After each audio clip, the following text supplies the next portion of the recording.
Hi, and welcome. You're listening to the X22 Report. My name is Dave, and this is episode 913B, and today's date is March 8th, 2016, and the title of the episode is All is Quiet and Calm Right Before the Next Big Event. Let's get into the economic collapse, political, and geopolitical news. Now, out in Ukraine, a lot of strange things are occurring. Back in February of 23rd, the Ukrainian armed forces, they attacked many different towns in Donetsk and Lugansk, and this has continued. Actually, they've been shelling for quite a while. And they also are continually bombarding Donetsk airport with artillery, including Grad mobile rocket units. And what's very interesting about all of this is that the OSCE is looking at different discrepancies in serial numbers of the T-64 and T-72 tanks in storage, and the wholesale absence of tanks, artillery, and other heavy equipment at the Ukrainian armed forces storage facilities that come under the OSCE monitoring under the Minsk II agreement. And what they're saying is there is evidence that the UFA is planning a possible offensive in the coming spring or summer months. And we have to think about this for a second. The Kiev government is losing the support of the people. The entire economy is collapsing. Their currency is collapsing. They have no industry at this point in time. And the central bankers didn't get what they paid for. And Poroshenko has received orders from the U.S. government and the central bankers saying, no, we need you to do something at this point. And we're starting to see that as we move into the spring and summer, a lot of things are taking place. We're seeing a lot of military assets being moved in different directions. The OSCE can't account for certain items. And Poroshenko and Yatsenyuk have been calling for the reunification of the southeastern area and Crimea. And we're starting to see that these indicators are now pointing to something happening very, very soon. Now, the U.S. is in talks with Australia because they're planning to increase the presence of the long-range strike bombers in Australia. And it looks like they're looking to bring in bombers, tankers, all into this area because of China, because of what's happening in the Pacific. So we see the U.S. central bankers provoking China in the Pacific, preparing and getting ready with military assets, bringing in different bombers, setting up missile shields. We see it happening in the Middle East. We see it happen in Eastern Europe. And this is all in preparation for war.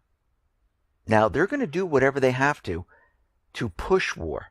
And they're going to continually do this until they get war started, because they don't want to be blamed for what's about to happen. And that is a collapse of the entire economic system. So they need something to cover it up. So we see the U.S. is making their move in Somalia. The U.S. military launched an airstrike in Somalia over the weekend that killed about 150 people. And they're saying that it was the terrorist group Al-Shabaab. It was a training camp about 120 miles north of the country's capital of Mogadishu. And they're saying that we had to do this because it was self-defense. Now, did they actually have evidence that this was going on there? Well, according to Peter Cook, the Pentagon spokesman, they really didn't have any evidence. They just knew it was an imminent threat, and they had some idea that it was some type of training camp. And what they call terrorists are normally the people who are rising up fighting the puppet regimes.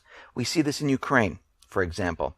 Once the puppet regime was put into place into Ukraine, all those people fighting against the puppet regime were terrorists. They started anti-terrorism operations in Libya, in Yemen, in Iraq. What we see there is once they put the puppet governments into place, anyone who opposes the government is called Al-Qaeda, the terrorists. Because remember, under the legislation, the U.S. was allowed to go after Al-Qaeda in any country without any other type of authorization. So they just called them Al-Qaeda. They called them terrorists. They used the 2001 legislation to go after al-Shabaab because they're in line with al-Qaeda, so they made the link right there. And again, we have to be very careful of who they're calling terrorists, because normally when they say terrorists, it's the people rising up. And on the flip side, they use terrorists to overthrow elected governments. Like in Syria, they have Al-Qaeda, they have the Islamic State, they have Al-Nusra. They use these terrorist groups, they pay them because they're all paid mercenaries to overthrow the government. And once the government is overthrown, anyone that opposes them, they are now the terrorists. They're Al-Qaeda, they're the Islamic State, because those are the people who are fighting against the puppet government. And this is what we're seeing in many different areas. And of course, the U.S. is saying that they did this because it was self-defense. Now, the Houthis, they are on their way to Saudi Arabia to discuss ending the war in Yemen. And this is coming from two Houthi officials saying that, yes, Saudi Arabia is looking to have peace right now. Are they really looking to have peace? No, they're trying to make a deal where the puppet government comes back into power, and they want the Houthis to accept this. This is most likely what the talks are going to be about. It's going to be very one-sided, just like they are with Syria and the opposition and Assad. They're very one-sided. Assad stepped down. They're going to do the same thing in Yemen. And when they don't agree, the fighting will continue. We see the operation to liberate Mosul in Iraq is already underway. And remember, the Iraqi army has been moving troops closer and closer to Mosul. We've had the warning about the dam that might come down. We'll have to see, because remember, the Iraqi forces are pushing forward. The U.S. is staying back, and their advisors are helping them. And if the Iraqi forces don't do what they say and kind of steer clear of the proxy armies they're trying to protect, the U.S. might blow that dam to cover up what is really going on in there, because they don't want what happened in Ramadi to happen in Mosul. So we're going to have to watch that situation very carefully. Now, we see Turkey, they are clamping down on freedom of speech. And it seems that they've seized control of another news agency, and this makes two of them. And they don't want the press reporting on what's really going on in Turkey. And I think what's happening at this point is that the U.S., the coalition forces, Turkey, they're getting prepared for this major offensive, and they don't want anything leaked out of their next event that is coming. And I think everything is originating in Turkey, and they gave strict orders to Erdogan right now to basically clamp down and shut up the opposition party, to keep the newspaper quiet, take control of the situation, block any type of news that is coming out of there that might lead to people thinking that they're behind any of this. And it seems like they're putting this into overdrive. And freedom of speech has completely deteriorated since 2013, according to a lot of the monitoring groups, and it is accelerating in this area. Now, as we know, Turkey is continually firing into Syria. They're keeping the corridor open. They're hitting different areas to keep the Syrian armed forces and the Russian forces away from this corridor, because they want to continually supply their terrorist groups. And we know that Russia has been supplying the U.S. and the coalition forces evidence of Turkey shelling into this area with satellite imagery, with video showing where it is coming from. So the United States decided to look into this, and they have looked at all the different types of information, and they've come to the conclusion that there is absolutely no proof that Turkey is shelling into this area whatsoever. They said, we've seen reports, we looked at them, and we've done an investigation into this, and they're really not shelling anyone across the border. We don't know what's going on here. Why people are saying they are. We don't see it. And remember, Russia put forth a UN resolution about Turkey shelling into Syria, and they wanted the UN to look at it to say that this was against international law, and the United States stepped in and vetoed it. And this should tell you everything at this point, that they know exactly what is going on. They know what Turkey is doing because they're instructing them in what to do, of course, behind the scenes, so they're not implicated in any of this. And this is why they came out and said, yeah, we don't see any of this. And of course, as we know, they don't see any of it because they're planning for this major event that is coming soon. I don't know if it's going to be tomorrow, the next day, but I do know within the next couple of weeks or a month or so, we're going to see something very big happening. Because they need to continue with their war. Remember, they never stop in what they're doing. Their goal is always the same. If a plan doesn't work out, they stop, they recalibrate, they rework the plan, and then they go forth for the same goal. Russia is reporting that since the truce, they have not hit the Free Syrian Army whatsoever, the opposition, I should say. But what we're seeing is that attacks in all different areas by the Islamic State, by al-Nusra, by al-Qaeda, and by the way, all of these things, all these groups and the Free Syrian Army, the opposition, they're all part of the same terrorist network. They just keep on swapping back and forth and morphing into whoever they need to be at the point in time. And we see that this is exactly what the U.S. wanted, because they're able to say, okay, the Free Syrian Army is in this area, and all of a sudden they turn into the Islamic State and they start attacking the people. Yesterday we reported that the U.S. is building 2 air bases. We know there's one air base in the Kurdish-controlled northern Syria, and they're going to be using this for dual military and civilian use. We know they extended the runway to bring in the C-130 transport planes. And they're building a second air base in the Kurdish-controlled Kobane area. And the Kurdish Democratic Union Party will act as a mediator between the U.S. and the landowner. And I know the Pentagon is out there and they're denying all reports that they are doing this at this point. And as we always find out at a later period of time, yes, indeed, this is exactly what they were doing. And we know at this point that they're preparing for a major offensive. The ceasefire was a timeout to help the U.S., the coalition forces, Turkey, plan for the next event. Now, where's this event going to be? We don't know exactly at this point in time. It could be in the UK. We know we're getting warnings there that there's going to be something spectacular and enormous. We're hearing calls of lone wolves attacks in the United States. We're hearing there's rumblings about something that might happen in Europe. So we're looking at all of these different situations, and we really don't know at this point in time where they're going to do this, or are they going to do this all at once to really push this entire thing into overdrive. And we see already the U.S. during this ceasefire, which is very odd that during this ceasefire that many of the countries are bringing in more military assets, more troops, having more drills. Lebanon has travel advisory warnings.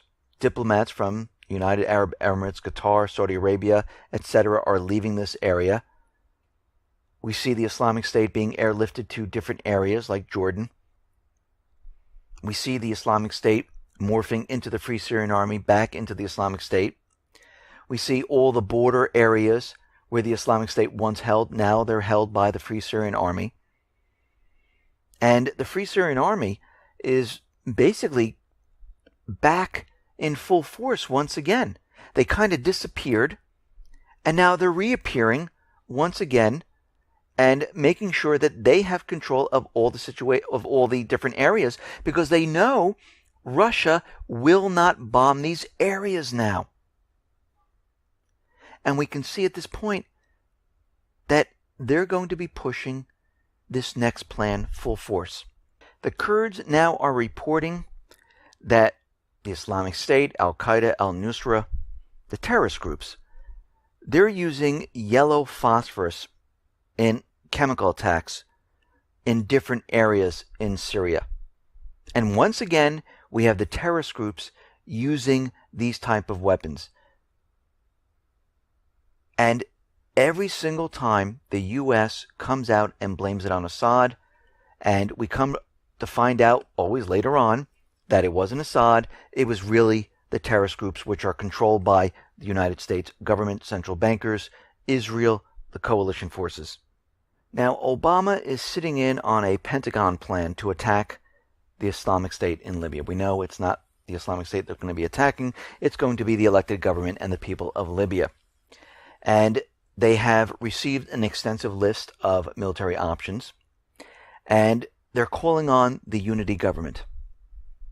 They want a unity government so the unity government can invite the U.S. and the coalition forces in. Now, America, England, France, Italy, they have special forces in Libya. They've been there for months. They've been conducting reconnaissance, gathering intelligence. And right now, Italy is warning Libya time is running out for the unity government. So what are they trying to say here? Time is running out.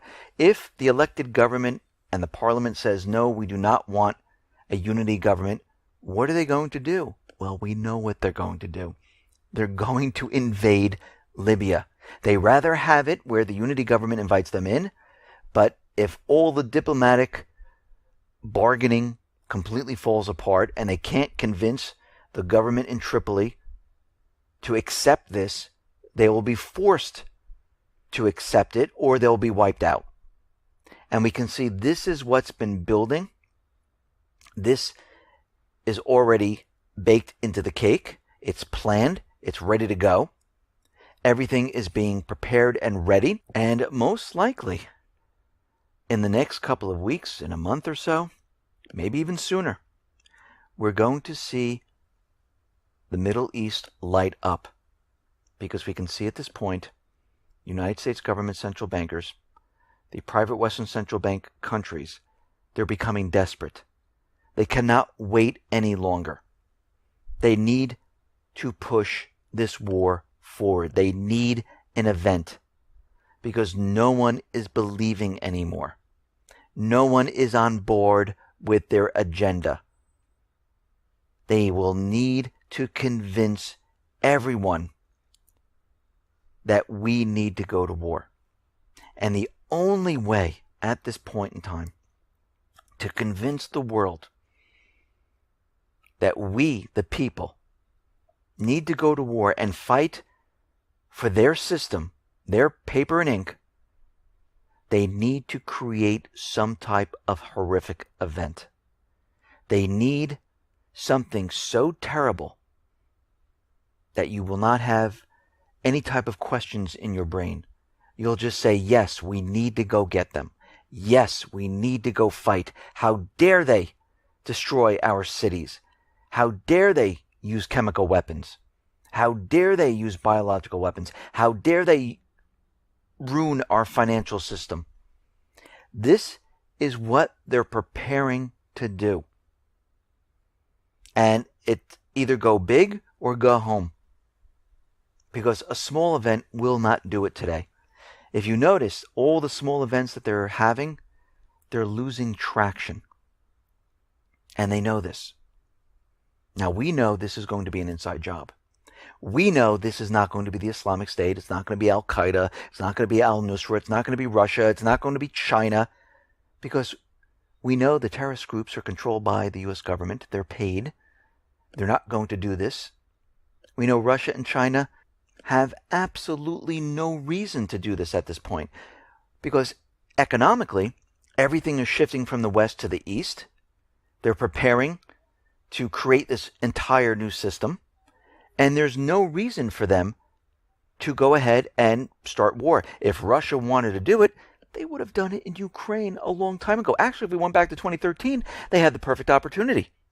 They could have taken the side of Assad, brought in the military forces and started fighting the United States. Instead, they brokered peace. In Ukraine, they had a perfect opportunity. They could have started World War III.